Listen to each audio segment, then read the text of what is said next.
क्योंकि आज संडे है इसलिए आज डाटा क्लास होगा। आज एक हाईली इंपॉर्टेंट टॉपिक लाया हूँ जो डाटा में काफ़ी इंपॉर्टेंट स्थान रखता है। महीना के किसी भी संडे को ऐसा कोई परीक्षा नहीं होता है जिसमें बाबर से क्वेश्चन नहीं आया। आज मैं बाबर का डाटा दे रहा हूँ, इसे ठीक ढंग से पढ़ लेना। बाबर के डाटा को मैंने 3 भागों में बांट दिया है, ए बी सी। तो बाबर के डाटा को हम ए से स्टार्ट करते हैं। बाबर किस वंश का संस्थापक था? तो मुगल वंश का संस्थापक था। बाबर के द्वारा पहली बार कौन सी उपाधि धारण की गई? तो बादशाह और बादशाह की उपाधि धारण की गई।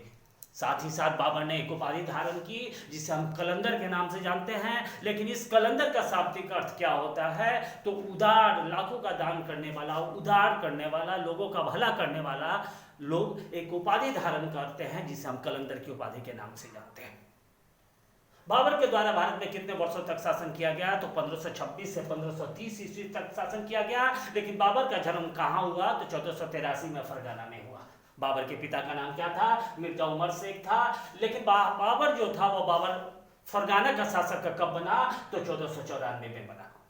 अगला क्वेश्चन काफी इंपॉर्टेंट है। बाबर के द्वारा भारत पे कितने बार आक्रमण किया गया? तो 5 बार आक्रमण किया गया। बाबर का पहला आक्रमण 1519 में यूसुफ जाई जाति पर किया गया था। पानीपत का प्रथम युद्ध कब हुआ? 1526 में हुआ। लेकिन इस क्वेश्चन के लिए अत्यंत आवश्यक है ये जानना कि यह किस तिथि को हुआ? तो 21 अप्रैल को हुआ। भारत का पहला युद्ध पानीपत का युद्ध था जिसमें तोप के साथ साथ बारूद का भी प्रयोग किया गया। जब डाटा नंबर 2 पे हम आते हैं, बाबर के 2 प्रसिद्ध तोपची थे जिनका क्या नाम था? उस्ताद अली और मुस्तफा था। बाबर के द्वारा युद्ध में जिस युद्ध विधि का प्रयोग किया जाता था उस विधि को उस्मानी विधि या रूमी विधि के नाम से जाना जाता था। 1527 में बाबर ने भारत के क्षत्रियों से एक युद्ध लड़ा जिसे हम खानवा के युद्ध के नाम से जानते हैं। इस युद्ध में बाबर के द्वारा कौन सी उपाधि धारण की गई? तो गाजी और जिहाद की उपाधि धारण की गई। इस युद्ध में राणा संगा का सामना बाबर के द्वारा किया गया था जिसमें बाबर को सफलता मिली। चंदेरी का युद्ध कब हुआ? तो चंदेरी का युद्ध 1528 में हुआ जिसमें बाबर ने किसे पराजित किया? तो मेदिनी राय को पराजित किया। 1529 में बाबर के द्वारा एक और युद्ध लड़ा गया जिसे हम घाघरा का युद्ध के नाम से जानते हैं। लेकिन बाबर की मृत्यु किस वर्ष हुई? तो 1530 में हुई। बाबर की मृत्यु कहाँ हुई? आगरा में हुई। बाबर को पहली बार कहाँ दफनाया गया? तो आगरा में दफनाया गया। लेकिन बाबर की आत्मकथा तुझके बाबरी में इस बात का जिक्र है कि उसकी मृत्यु हो जाने के बाद उसे कहाँ दफनाना है? तो काबुल में दफनाना।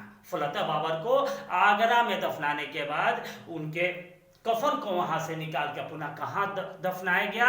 तो काबुल में दफनाया गया। बाबर की आत्मकथा का नाम क्या है? तो तुझके बाबरी है। यह तुझके बाबरी किस भाषा में लिखी गई है? तो तुर्की में लिखी गई है।